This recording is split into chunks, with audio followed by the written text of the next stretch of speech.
Hey everybody, welcome to the Logan Power Show. It's me, your host, Calvin Logan. We're live in the lighting house of the Logan Power Show home. Hey, we are want to bring enlightenment. We want to enlighten your life. As you can see, the glory of God is in the behind me. Hey, I'm lighting up in my room, so I want to light up in your house. So hey, subscribe to the Logan Power Show today. Hey, if you want to donate, go to www.theloganpowershow.us. But with today, we have a guest that has been doing a a plethora of different options. Not only is he dominating when it comes to music videos, he's doing things with platforms with his own show. He's bringing people on.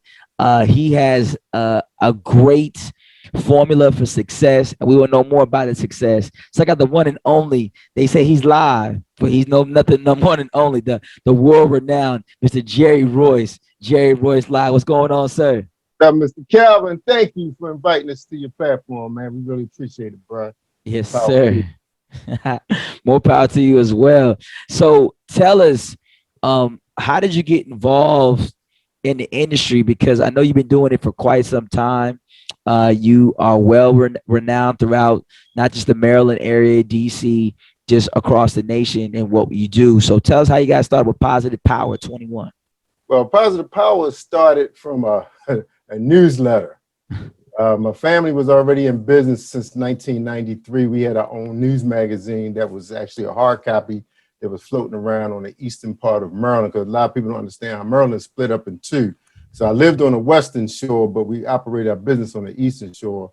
We went in from newspaper to book publishing, went from book publishing to online magazine, and then next thing you know, we started looking at podcasting, because if you remember, man, it used to cost like 30 grand, man, to stream on the internet. Yeah. Not everybody could do it. You had to have some flow, you know.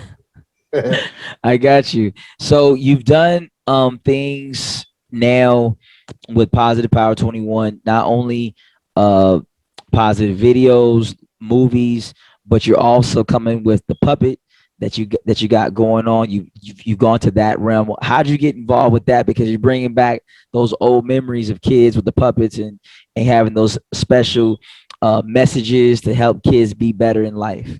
Yeah, man, you remember growing up, man. You know, I grew up, we didn't have a lot of channels. If we were blessed to pick up DC if we could, if you had an antenna on your roof. And I was really fond of this show that was called Captain Chesapeake. And he had a little sidekick that was, I guess he was paper mache, a big puppet, you know, big Moscow puppet. And man, he used to be able to take the kids through different emotions. I'll never forget when Moni went missing after a big storm and hit Baltimore. And man, you talking about emotions, dude. I will never forget that, man, when they say he was lost out at sea, you know, and Captain Chesapeake was taking us through emotions, man, because he was really good when it came to connecting with us. And I'll never forget that. Even though I was a big Spider-Man guy, because I could pick that up out of DC, I like Ultraman, you know, basically all the DC channels had the best shows for us. And of course, I was a big monster guy. And basically, those monster movies were really created with big size puppets. That's all they really were. So that's where my love for puppets came. But the interest came back to me when one of my business managers who helped me with promotions was representing an artist. And he was doing both gospel music as well as puppet ministry with his wife and his family. And he was involved with the church. And he was telling me how the kids love the puppets so much, but he didn't have the strength to do it because he kept falling ill. And we was trying to do a movie together, but he could, every time he was about to come to Baltimore, something happened, you know, and then we connected in Atlanta, but of course I wasn't there to film puppets. I was there to film, you know, a concert and a TV show. So that's basically how I fell back into it, was through a guy named Samuel Jackson. They call him the Miracle Man out of Alabama. Shout out to him. Got it. So with Positive Power 21, not only are you making strides with music, not making strides with with your own movies, it's a whole enterprise. Where do you see this going? Because you're always trying to help others. Definitely always give a shout out to you for always helping us when we were first getting started and getting connected with the right people. So what's kept you the motivation to not get caught up in competition, but say I'm always building on my craft? Yeah, well, I came from an environment that taught us about quality. Customers come first. It was one of my first real jobs was with a publishing company. I actually was working in IT, but we supported all the other departments. So we always had to make sure that even if it wasn't a customer on the phone, that customer coming through the door was just as important, internal customers. So I treat my clients as well as my partners just like that, And then, of course, when people feel that family feeling, because that's what they taught family. They used to have these huge family picnics, and they would have band. I remember James Brown was there one time out at the beach, and I never will forget that. When you're a young kid, those kind of things are lasting impressions on you when you see a company operate. It wasn't a manager, it wasn't a supervisor, it was the ownership that was doing all this stuff. Managers didn't really care about the people because it wasn't their business, but Yeah. the ownership taught me this and I was 5 years old when I was seeing all this stuff. So as I got older and my family moved into publishing, um, I studied television production. Comcast Cable actually had a station on the campus where I was attending school. So I was in electronics. I was studying electronic technology because my father saw the world moving digitally, right? Because he was in the military and he got the GI Bill stuff, so he saw it, right? And then I was studying television for my love for television. Then I was studying graphic design because we was moving in more into publishing. And then I also was studying. It was something else I was really studying. It was something else. I was studying psychology because I wanted to understand the way people think because Mm. that has a lot to do with marketing. So when I went and studied my 4-year degree, I went into corporate communications, which was basically internet, print, the publishing. Uh, what was it? It was writing. We had to write scripts and stuff like this. So that was a hard course, man, because graphic artists don't like to write. So, but forced us to learn that. So so I knew eventually television was going to happen, but Calvin, television is very expensive, man. Whether you got the production end of it or the airtime to pay for it, something you're going to have to pay for, you know. So even though we have public access, but I was telling a client the other day, she thought the public access was easy. I said, no, those time slots are gone. Those people stay on, especially those ministers, they ain't going nowhere. And I said, so if you find a television station who's offering a channel for producers content, if they're expanding, meaning they're getting more channels, you'll benefit from them. If not, you're not going, you're not going to get on. And then the money, man, one of my clients was paying almost $800 for 30 minutes just to be on ABC at 5 a.m. in the morning. So television is very expensive. We all got love for it. I know you love it because you was one of the first ones I met who was actually doing television. Yeah. So you're gonna pay for it on the front or the back end, right? That's true. Front end or back end. Now when we think about what you do and how things are done, there's always spinoffs and people have this constant thing of what is real good content because you see so many different people's attention spans, used to be like 20 minutes, you can do an actual learning. The way social media things, that's like down like 2 minutes, a minute, 30 Yeah. seconds. If you're not there giving that constant roller of extravagant things popping and flowing and doing other things, and people just cut you off. So what's kept you staying in the trends and making sure, hey, I'm not gonna be a relic, but I'm gonna be a game changer? Yeah, that was kind of a tricky part right there, because when you think about your competition, but I look at competition to help make me stay better, not to just, make people look bad. It was tricky because, you want to think about who you want to entertain, where you want to be. Do you want to do business to business or you want to do business to consumer? So with the radio, of course, I have clients who's paying me for airtime to put their content out there. And then, I offer the other services. And quality, that was the main thing, the engineering of that. But when it came to the television part, that was the tricky part. Who do we want to entertain? Well, most of my television hosts are also podcasters, so they already had the experience of communication and how to interview. So I knew that was going to be important because people always want to know what's going on and how that person got there. So basically, my shows are always based on like success. So but mostly everybody comes on our show, they're somewhere, they're ahead of somebody, and you want to know how did that person get this. So there's always an audience for information. when it comes to the puppets, I'm entertaining the younger kids. But I'm finding out that more adults are gravitating towards them too, because it's starting to remind them of, Sesame Street and all the other, and there's a lot of other different type of puppets. You got adult puppets and as well as the children puppet. So you got to decide where you want to be. But it's like he kind of caught in the middle, because I love jazz and stuff. We just released a jazz piece in honor of George Floyd and his daughter called Baby Girl, and all the adults was jumping all over there. But then they released the nursery rhymes, clap your hands, bus on the wheels on the bus go round and round, and then people still like, oh man, I really love this, because I guess it must be something about it that is calming and relaxing. So now I'm looking at the therapeutic part of it, because now I'm getting hit up by mental health professionals saying, hey, that's a comfort character. That's like a therapy dog. You're really sick, sick, sick. You may not even be here tomorrow, especially with COVID, but people are still finding a connection with him. And it's kind of making them forget about the troubles of the world, because he don't really entertain that. He's just being him. I think that's why I fell in love with him too, being the operator of him, the puppeteer. Absolutely. Now, being a father, a husband, in time management is key. We always say families first.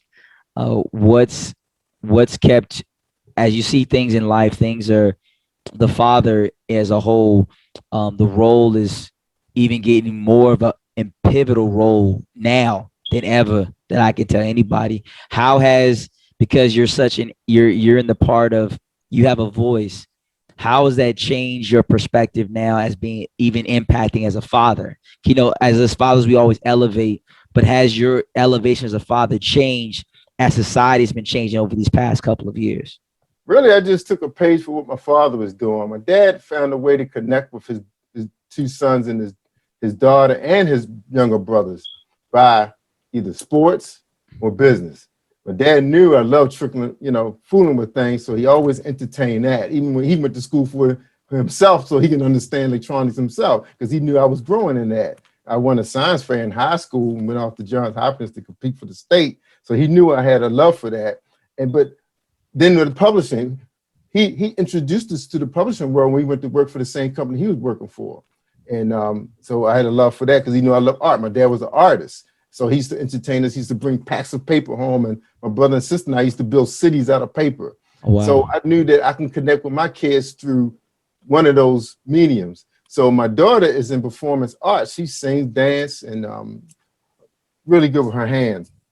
So she helps me with the music portion with the puppets. She does all the singing, all the voiceover. She actually has her own puppet, just came in. She was operating a smaller one before. And then my son, my youngest son, he has a love for medium. My oldest son went to Morgan for media. He actually was working with ESPN and did some stuff with music videos, the artists down in Miami and stuff like that. So he kind of introduced us to the platform, because he works in it today for a big corporation. So my youngest son is actually going to North Carolina A&T right now for media communication. And so he knows the angle. He's shot television shows that got awards already when he was 15. So now he's starting to understand what the director part of it now and the producer part. Because we were just talking today when I dropped him off for his orientation, because he just came home for a job interview. So I'm just doing what my dad did.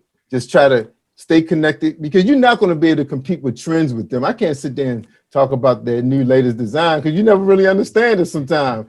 But you can see that they're moving into another direction. You remember the hair was kind of rough. Now the boys are starting to wear the hair curly. They're starting to wear neat braids. So it went from rough to more manageable now. So you say, okay, it's similar to what we went through. When everybody used to look alike. When I was growing up, everybody was wearing the same style. When we was wearing plaid bell bottoms, everybody was wearing plaid bell bottoms.